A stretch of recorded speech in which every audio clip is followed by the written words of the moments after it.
안녕하세요 유튜브 시청자 여러분, 어설트 써니입니다. 자, 오늘은 어떤 걸 강의를 할 거냐면요, 오늘은 다이나믹 바디에 대해서 한번 기초 부분을 한번 알아볼까 합니다. 여러분들이 이제 다이나믹 바디라는 게 어떤 기능인지 잘 모르시는 분들도 있을 수가 있겠지만, 다이나믹 바디는 여기 저희가 쓰는 시네마 4D 프로그램에서 약간 역동적인 움직임이나 자연스러운 움직임을 잡을 때 쓰는 기능을 뜻합니다. 자, 그런데 다이나믹 바디가 생각보다 많이 어려워 하실 수 있는데, 조금만 기능에 대해서 이해를 하시면 여러분들이 굉장히 쉽게 쓰실 수가 있어요. 그렇기 때문에 저희가 다이나믹 바디 같은 경우는 기능을 저희가 유튜브에서는 조금 1단원, 2단원, 3단원 이런 식으로 조금 나눠서 녹음을 할 예정입니다. 그렇기 때문에 그 중에서 오늘은 다이나믹 바디 중에 리퀴드 바디에 대해서 한번 알아볼 예정이에요. 자, 그러면 저희가 다이나믹 바디라는 기능을 사용을 해서 만들 수 있는 것들이 있을 건데, 거기에 대해서는 여러 가지가 있지만 첫 번째로는 가장 쉬운 것은 제가 지금 띄운 영상을 보시면 약간 도미노 영상이에요. 도미노 영상인데, 지금 보시는 영상처럼 이렇게 약간 구슬이 움직여서 무언가를 탁 치면은 이런 식으로 도미노가 약간 흘러가는 듯한 모션 그래픽 영상을 여러분들이 한 번쯤은 본 적이 있을 거라고 생각을 합니다. 이렇게. 자, 이런 식으로 해서 약간 자연스러운 움직임들을 보여지게 저희가 작업을 하는 것을 시네마 4D에서는 다이나믹 바디 작업이라고 합니다. 자, 그러면 이런 다이나믹 바디 작업을 저희가 일단 하는 방법에 대해서 한번 오늘 배워볼 예정인데요.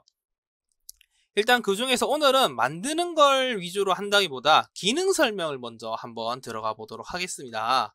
자, 그 중에서 현재 제가 지금 보시다시피 이렇게 플레인을 이용해서 바닥을 하나 만들어 놓았고요.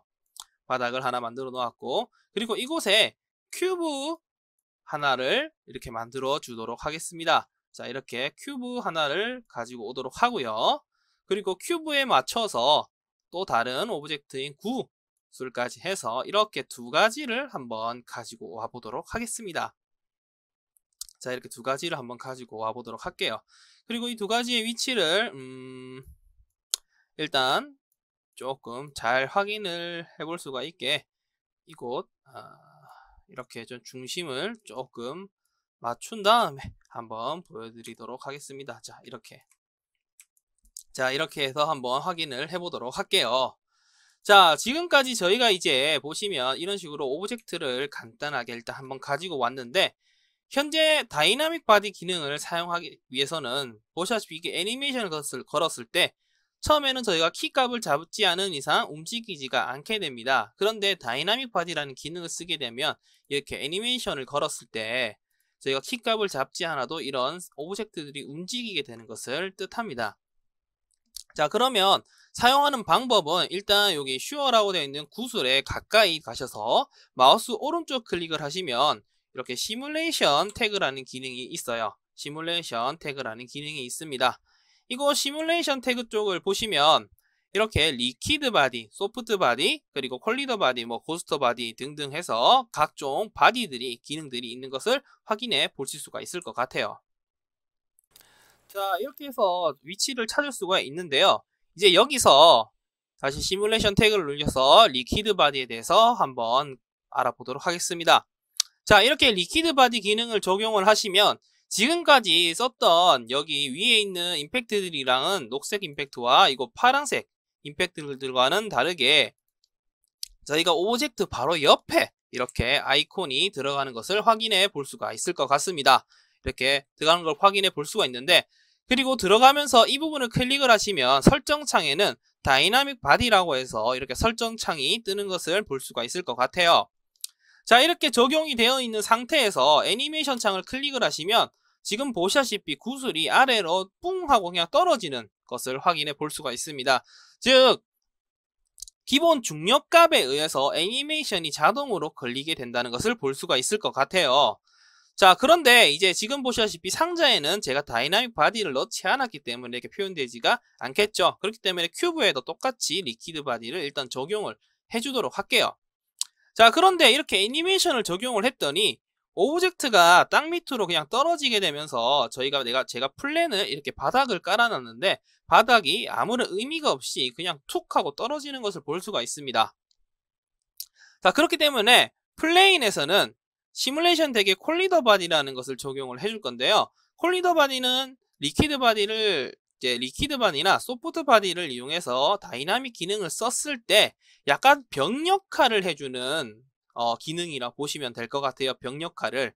즉, 오브젝트가 이렇게 애니메이션 걸렸을 때 지금처럼 이렇게 바닥의 역할을 해준다고 보시면 될 것 같습니다. 이렇게 바닥의 역할을 해준다고 보시면 될 것 같아요. 자, 그러면 이제 리퀴드 바디에 대해서 한번 알아보도록 할 건데요. 먼저 설정창에 보시면 영어로 굉장히 많은 부분이 이렇게 있는 것을 확인해 볼 수가 있을 것 같습니다. 맞죠? 자, 그런데 여기서 먼저 다이나믹스라고 되어 있는 부분을 보시면 엠블이라고 되어 있는 부분이 제일 위에 있는 것을 확인해 볼 수가 있을 것 같아요. 맞죠? 자, 이 엠블이라는 부분은 어떤 부분이냐면 처음에 이렇게 체크가 되어 있는데, 즉 저희가 다이나믹 바디라는 리퀴드 바디라는 기능을 쓸 건가 안 쓸 건가를 설정을 해주는 부분이라고 보시면 될 것 같습니다. 즉 이 부분이 체크가 되어 있어야 다이나믹 바디라는 기능을 사용할 수 있다고 보시면 될 것 같아요. 자, 즉 이 부분이 이렇게 딱 체크가 풀려 있으면 이렇게 아이콘이 회색깔로 변하면서 다이나믹 바디가 기능이 사라지는 것을 확인해 볼 수가 있다는 겁니다. 이렇게 아시겠죠? 그리고 그 아래 보시면 다이나믹에서 옆에 ON이라고 되어 있을 건데 이 부분도 오프, ON, 고스가 있는데 ON은 다이나믹, 즉 리퀴드 바디를 사용하겠다는 뜻이고요. 오프는 즉 콜리더 바디로 교체를 해준다는 뜻이라고 보시면 될 것 같습니다. 자, 그리고 밑으로 쭉 아래로 내려보시면 트리거라는 부분이 있어요. 트리거는 말 그대로 스위치라는 부분인데요. 처음에 설정되어 있는 메뉴에 보시면 I로 시작하시는 형태로 이렇게 시작이 되어 있는 것을 볼 수가 있을 겁니다. 이렇게 되어 있는데 가장 첫 번째에 있는 기능은 말 그대로 즉시라는 기능이에요. 즉시. 한마디로 애니메이션 키값을 눌렀을 때 그 누르자마자 오브젝트가 바로 움직이는 것을 실행을 하게 해주겠다는 그런 뜻입니다. 자, 그런 뜻이에요. 자, 그런 다음에 Add Velocity Pack이라는 기능이 있는데 Add Velocity Pack은 조금 많은 분들이 약간 기능들을 여러 가지 방식으로 해석을 하지만 저 같은 경우에는 해석을 했을 때 약간 오브젝트와 오브젝트가 있으면 그 오브젝트와 오브젝트가 이렇게 딱 있으면 오브젝트 하나가 가장 빠른 속도로 딱 하고 이렇게 최고의 속도로 부딪혔을 때만 이 부딪힌 오브젝트가 움직이게 되는 것을 활성화하게 해주는 기능이라고 보시면 될 것 같아요. 그런데 이 기능이 저 같은 경우에는 자주 쓰는 기능이 아닙니다. 생각보다 제가 아직 미숙해서 그럴 수도 있는데 그 최고 속도라는 그 부분이 저는 좀 살짝 헷갈리더라고요. 그래서 저 같은 경우는 그 바로 아래에 있는 On Collision이라는 기능을 자주 써요. On Collision이라는 기능은 아주 살짝만 부딪혀도 오브젝트가 움직이게 되는 것을 뜻하는 건데 뭐 다르게 한번 보시자면 On Collision으로 되었을 경우에는 보시다시피 오브젝트가 현재는 움직이지가 않습니다. 자, 그러나 큐브를 제가 이게 구슬보다 살짝 위에다가 이렇게 배치를 한번 해보도록 할게요. 이렇게. 자, 이렇게 위치로 살짝 위에다가 배치를 해보겠습니다. 즉, On Collision이라는 기능은 오브젝트가 이렇게 살짝 부딪혔을 때 이제 움직이기 시작하게 된다는 뜻이에요. 즉, 부딪히기 전에는 오브젝트가 움직이는 것이 실행되지가 않는다는 뜻입니다. 어떤 뜻인지 아시겠죠? 자, 그런데 이렇게 해서 저는 일단 이거 즉시로 다시 바꿔주도록 하겠습니다. 이렇게 해서 트리거 부분은 이 정도만 알고 계셔도 여러분들이 쓰는 데는 불편함이 없을 것 같아요. 자, 그 다음에 콜리전으로 한번 넘어가 보도록 할게요. 자, 콜리전으로 넘어오시면 여기서도 이제 여러 가지 기능들이 있는데 여기서 콜리전이라고 되어 있는 보시면 가장 맨 위에 부분에 이너릿 태그라고 태그라고 되어 있는 부분이 있습니다. 이 부분은 흔히 말해서 약간 계승 태그라고 이제 보시면 계승 태그라고 이제 해석을 할 수가 있겠는데요. 주로 이제 쓰는 기능은 이 기능은 처음엔 보통 이렇게 다 논으로 되어 있지만 여러분들이 오브젝트 같은 작업들을 하시다 보면은 오브젝트들이 여러 개의 형태로 되어 있는 형태가 있을 수가 있을 것 같아요. 예를 들어 오브젝트 안에 오브젝트를 넣어서 여러 가지 형태로 묶어 넣은 듯한 그런 느낌의 오브젝트를 제작할 때 쓰는 기능이라고 보시면 되는데 어, 간단하게 한번 설명을 드리자면 일단 큐브와 구슬은 옆으로 조금 이렇게 당겨 놓도록 하고요. 제가 이거 피규어 사람 파일 하나 가지고 와 보도록 하겠습니다. 피규어 사람 파일을 한번 가지고 와 보도록 할게요. 자, 사람 파일을 보시면 처음에는 이렇게 피규어가 한 개의 오브젝트 형태처럼 되어 있지만 이것을 이렇게 폴리곤화를 하게 되면 어떻게 될까요? 여러 가지 얼굴, 몸통, 다리 등등등 해서 여러 가지 형태로 이렇게 묶여져 있는 형태가 되어 있는 것을 확인해 볼 수가 있어요. 즉 이렇게 여러 가지 그룹화가 되어 있는 오브젝트들을 작업할 때 쓰는 기능인데, 현재 지금 보시면 이렇게 기본적으로 리퀴드 바디를 넣고 논이라고 되었을 경우에는 이 오브젝트가 전혀 적용이 되지가 않게 됩니다. 리퀴드 바디가 100% 깨끗하게 적용되지가 않게 돼버려요. 자, 그런데 여기서 이제 아까 제가 계승 태그라고 했던 이 부분을 클릭을 해서 Apply to Tag and to Children 이라는 부분이 있는데, 이 두 번째 기능은 오브젝트와 오브젝트들 요 분리가 되어 있는 이 하나씩 있죠.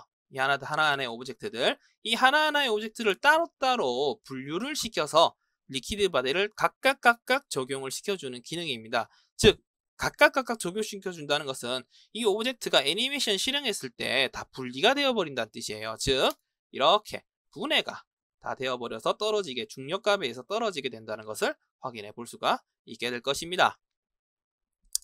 자, 그런데 여기서 보시면 한 가지가 더 있어요. 그러면 컴파운드 콜리전이라고 되어 있는 기능이 하나가 더 있는데, 이 기능은 무엇을 뜻하는 거냐면 이렇게 그룹화가 되어 있는 오브젝트들을 지금처럼 논으로 했을 경우에는 뭉쳐져는 있지만 적용이 제대로 안 됐어요. 그러면 이 apply to tag children 했을 때는 오브젝트를 하나하나 각기 다 따로따로 인식을 시키겠습니다. 그럼 컴파운드 콜리전은 바로 이 오브젝트들을 하나로 묶어주는 기능이에요. 하나로 묶어주지만 리퀴드 바디가 제대로 적용되게 해주는 그런 기능이라고 보시면 됩니다. 즉 애니메이션 실행했을 때 이렇게 하나로 제대로 인식을 해서 떨어지게 된다는 뜻이죠. 이렇게 하나로 적용을 해서 떨어진다고 보시면 될 것 같습니다. 자, 그리고 그 다음으로 그러면 이제 계승 태그에 대해서는 다 이제 아시게 되겠죠?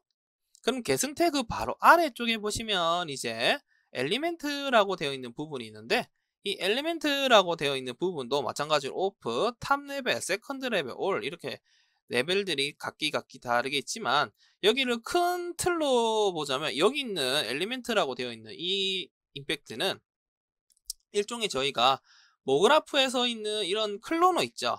클로너 같은 임팩트를 이용해서 한 개의 오브젝트를 여러 개의 오브젝트로 이제 복사를 했을 때 조금 따로따로 분리를 시켜준다든가 하나로 묶어준다든가 할 때 쓰는 기능이라고 보시면 될 것 같습니다.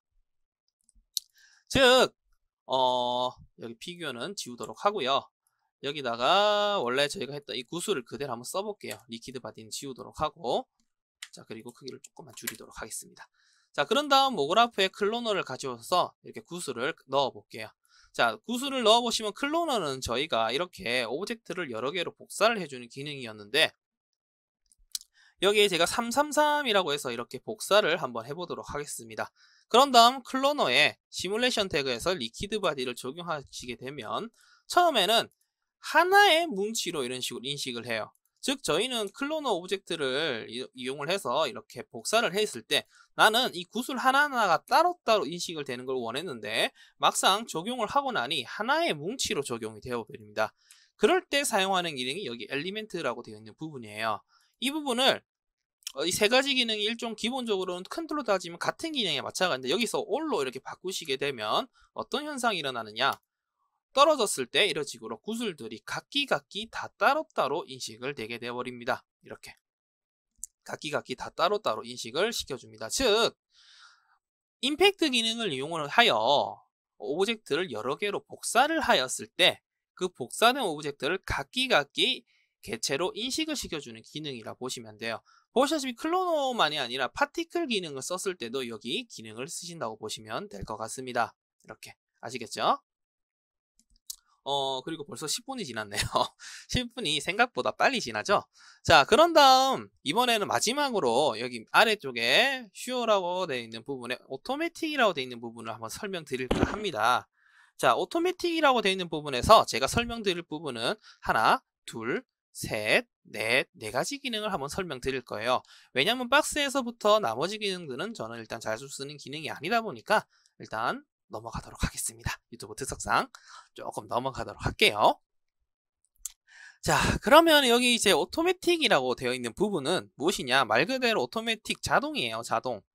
자동이라고 해서 이런 저희가 하나하나 분리가 되는 이런 오브젝트들을 자동으로 움직이게 하는 것을 도와주는 기능이라고 보시면 될 것 같습니다.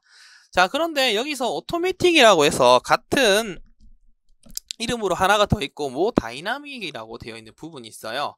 모 다이나믹이라고 되어 있는 부분은 설명을 해보자면 일종의 오브젝트들을 저희가 제작을 했을 때 약간 구멍 뚫린 오브젝트 있죠. 약간 그릇이라든가 컵이라든가 맞죠?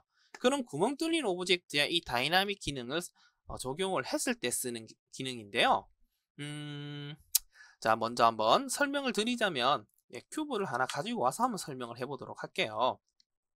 자, 이렇게 큐브를 가지고 와서 저희가 모델링을 하다 보면은 가끔씩 이렇게 구멍을 뚫는 작업을 할 때가 있을 것 같습니다. 맞죠? 이렇게 구멍을 뚫는 작업을 할 때가 있어요. 그리고 이곳에 제가 시뮬레이션 태그에서 콜리더 바디, 즉 바닥을 받아주는 역할을 해주는 것을 기능을 적용시켜 보도록 하겠습니다.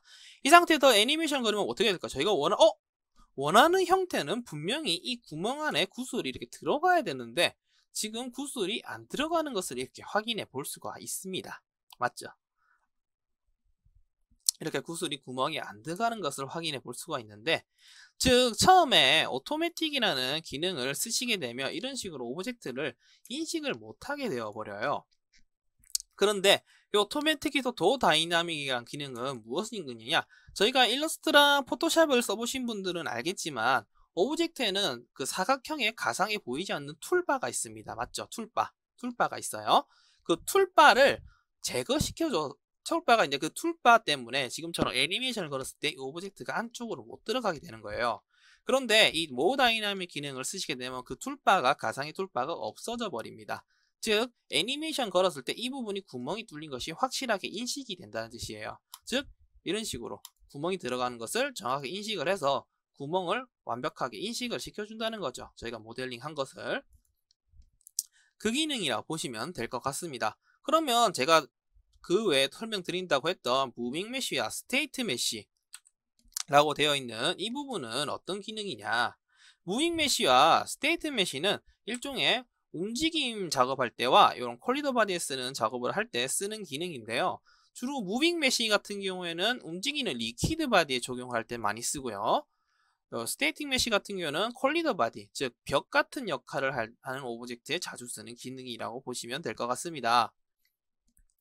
즉 이 두 가지 기능은 요 모다이나믹이라는 툴바를 제거하는 것까지 같이 포함되어 있는 임팩트인데요. 여기 임팩트 같은 경우는 저희가 이제 애니메이션을 걸었을 때 그 오브젝트와 오브젝트들이 뭔가 부딪히는 현상이 일어나잖아요. 맞죠? 그런 부딪히는 현상이 일어났을 때 조금이라도 더 자연스럽게 튕겨 나간다던가 뭐 서로 부딪혔다가 굴러간다던가 하는 그런 애니메이션을 도와주는 기능입니다. 조금 더 자연스럽게 오토매틱보다 더 자연스럽게 움직임을 하는 것을 도와주는 기능이라고 보시면 돼요. 대신에 단점이 하나가 있습니다. 스테이틱 메쉬가 무빙 메쉬 같은 경우는 그만큼 자연스러운 움직임을 잡아주는 대신에 컴퓨터가 계산을 많이 해야 되기 때문에 컴퓨터가 렉이 조금 걸립니다. 렉이 조금 걸려요. 그래서 그게 하나가 단점이라고 보시면 될 것 같습니다. 아시겠죠? 자, 이렇게 해서 오늘은 리퀴드 바디에서 기본 기능에 대해서 한번 설명을 드렸었는데요. 다음 주에는 리퀴드, 즉 다이나믹 바디의 기능들 중에서 나머지 제가 설명드리지 않은 기능들에 대해서 한번 들어가 보도록 하겠습니다. 자, 오늘 강의는 여기까지 진행을 하도록 하고요. 동생이 퇴근을 한다고 하네요. 꺼야겠다. 자, 오늘은 여기까지 한다고 하고요. 여러분들 다음 주에 다시 또 리퀴드 바디에 대해서 조금 더 설명을 들어가 보도록 하겠습니다. 감사합니다.